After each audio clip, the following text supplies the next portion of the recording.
What's going on, everybody? Today we're going to be talking about what my favorite things about The Legend of Zelda Breath of the Wild were. It's been like 2 weeks since I released the video about what I disliked, and since then, as you can see, I've gotten myself a bit of a haircut, so a little bit of a different appearance than last time.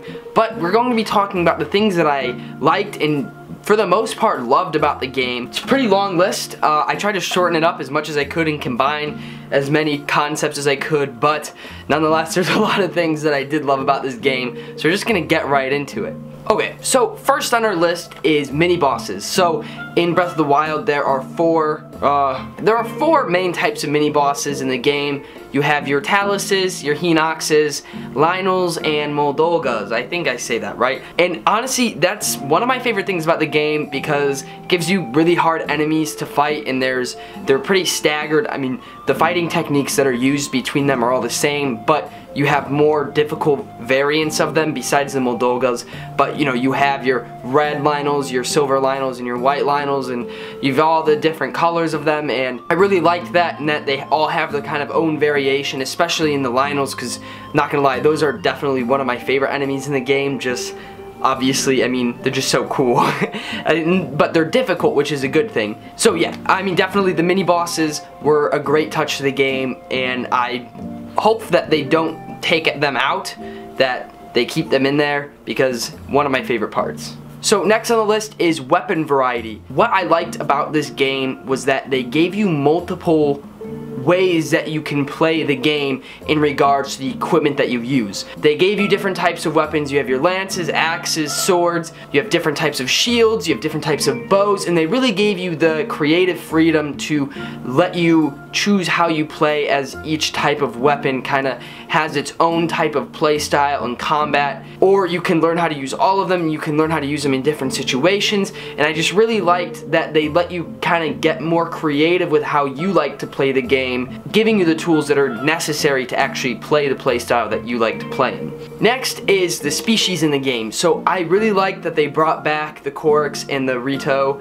while also having the Zora and the Gorons, and then still having the Gerudo. I loved it. I loved all the different species in the game and how you interact with them, and the reactions to different things, and just how deep all of the species were. And it was really just great having such a world that felt much more full. I mean, obviously there were open world areas that felt pretty empty because obviously it's a giant field. There's not a lot to put there. But where the game led you were areas that it was full and vibrant, and there were a lot of things to do, and I absolutely loved that. Next on the list is the fact that Link, this is probably the most attractive Link that we've gotten in a Zelda game. Not gonna lie, Link is pretty hot in this game. Yeah, I mean, that's about it. I mean, they did a pretty good job of making him fairly attractive. Alright, next, the dogs. I'm sorry, I can't just leave the dogs out. I mean, they're so cute. And the fact that, you know, you give them treats and they lead you to treasure, like, it's amazing. It's amazing. The only complaint I have is that you couldn't pet the dogs. So, I mean, thank you, Nintendo, for at least giving us dogs that we can interact with in a manner that don't just try to kill us, like in Majora's Mask if you're a Deku scrub. That was no fun. Okay, next, the great fairies in this game. I was really fond of the fairies in this game. In other games, the fairies didn't really do anything. They were just kind of there. They were like ex machinas that just kind of was like, oh, here's a bigger magic bar. Oh, here's a bigger bomb bag. I liked that the fairies in this game actually kind of had like a personality, and they actually interacted with you in a more intimate manner. Intimate literally and metaphorically, because they're very touchy-feely towards your body, but that's okay. But yeah, no, I really liked that the great fairies were more of like a tool in this game, rather than just like a, I don't know, like a one-time just like bam, now you're, oh, you know, now you all the special powers, which is really good. I really liked how they incorporated the great fairies into this game. Except the 10,000 rupee one, I didn't like paying that. That was no good. Alright, next is difficulty. So this game ends really easily. I mean, Ganon's Castle, there's definitely hard points, especially with how many guardians there are, but like it's not like it's unmanageable. But this game, in my opinion, starts out really, really hard. Until you get good gear, This game is really, really hard. It's not a learning curve. It's not hard to learn how to play the game per se, but just how limited you are in how strong of weapons you typically find. Until you start getting out to the further outreaches of the map, you really are pretty limited in how like strong of gear you're able to find. And you felt that the game got easier because you got more powerful. You know, it was, you know, a lot of people said it got easy, but like at the same time, it's like, oh, you got better gear. And it just like, it kind of shows that your work kind of pays off. Do I wish that there were maybe some harder enemies later on? Which there is. I mean, Hyrule Castle is filled with really hard enemies, but I mean, they're still not like that difficult to take on. But I do like that your efforts to further yourself in the game actually make the game easier, which is good. Alright, next, this kind of actually ties in with the Great Fairies. I really like the upgrading system in this game. I like that you can collect whatever armor you want. You can get armor that suits your playstyle if you like sneaking around a lot, if you like just being a berserker and going in and just punching a bunch of dudes. It really however you want to play it. I like that they gave you the option to take that, what you like, and make it a lot better. You know, you can go and get the, you know, barbarian outfit and you can make it really, really good. You know, even better than it starts out with, you know, high armor. So like, I really liked that you can actually tweak your playstyle to make it better, and it gives you an incentive to actually go out and explore the world to try to find the materials that you need to actually upgrade that armor and everything. Alright, next is side quests. Every Zelda game pretty much has had their own side quest. You know, Ocarina of Time had the Big Goron Sword, the Happy Mask trading sequence, but for the most part, there's really not like, I think probably the closest one to it was probably Majora's Mask, getting all the masks, because each one of those were kind of their own little side quest. But hasn't been a game where there's like an actual like huge amount of things that you can do to interact with the people and the environments. So I really like that they implemented the whole idea of you go up and talk to someone and they're like, hey, there's a really cool horse over here.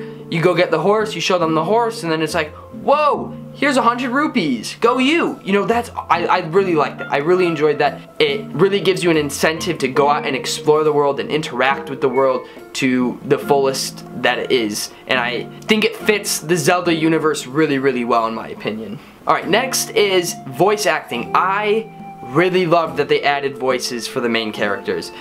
I kind of like that they left Link without a voice, so I really like that they added voice acting though, because I think it made the little story that there was, it made it more intimate and more meaningful than if it was just text.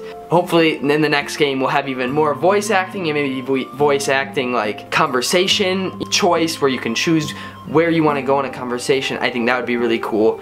Next, shrines. Okay, the shrines are probably my favorite part of the entire game. I love the idea of just little tiny puzzles just sprinkled throughout the world. 120 of them.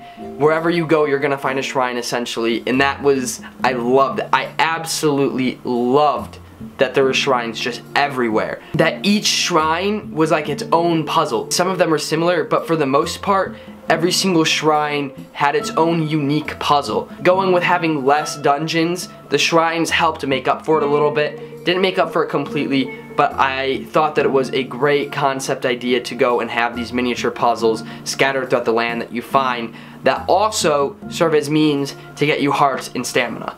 Next, environmental interaction. The physics in this game were absolutely phenomenal. It was so fun playing around with the physics. Literally just taking a block, raising it up and dropping it down on people was one of the most entertaining things to do in this game. The fact that, you know, things had mass and they had momentum and they had all these things that affected movement and how it played with the environment. I loved it. I really did.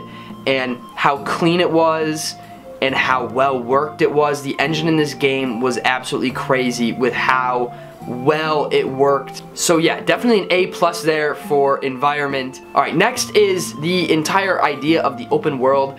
They obviously have toyed with the open world concept in every single Zelda game pretty much, and honestly I'd say the one that did it the best was probably the original Zelda game, where it was literally a world that you got to explore. You know, it just kind of threw you in there and you just got to go about it however you wanted to.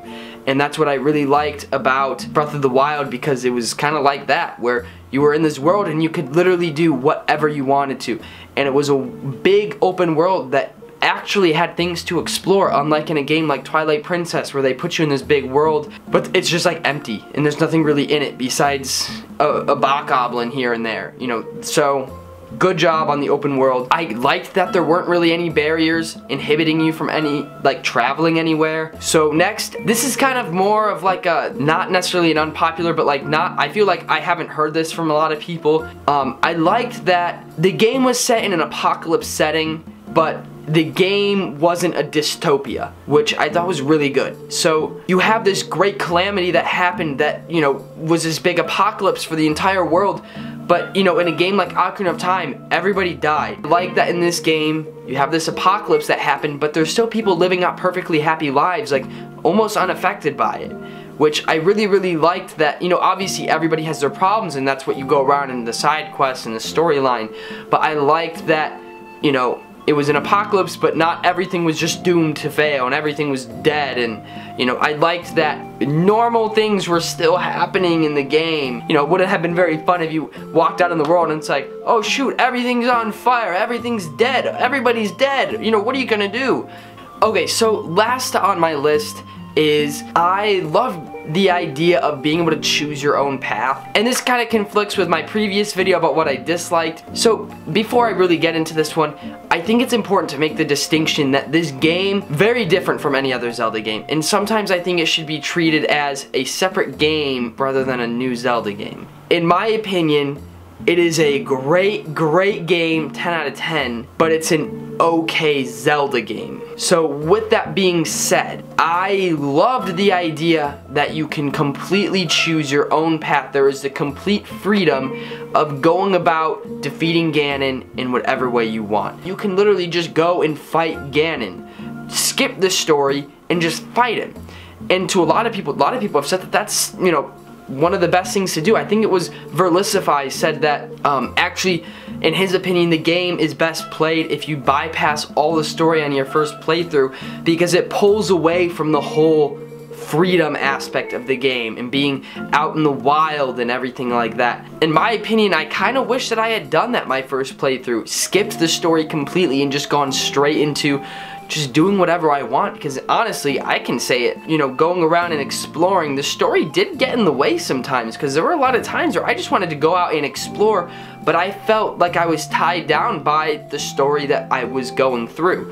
You know, I just wanted to go out and explore, but I was like, oh shoot, I have to go and do this for the story. So I actually would say, if you have not played this game yet, play through and just play however you want. Just don't ever feel pressured to do another thing. Just go with the flow, essentially, because I think that that would actually have made the experience for the game better for me, and then the second time playing through the story. So that's just my opinion. Those were all of the things that I liked the most about Breath of the Wild. Obviously there's a lot more details that I liked about it. I tried to narrow it down to bigger concept ideas, so yeah. Alright guys, that was my, I think, 14 favorite things about The Legend of Zelda Breath of the Wild. I hope you guys enjoyed this video. Please let me know what your guys' favorite things were about the game down in the comments. On videos like this, I read basically every single comment, so I really want to hear what you guys have to say. Hope you guys enjoyed. Don't forget to comment, like, subscribe, and I'll see you guys soon. Bye.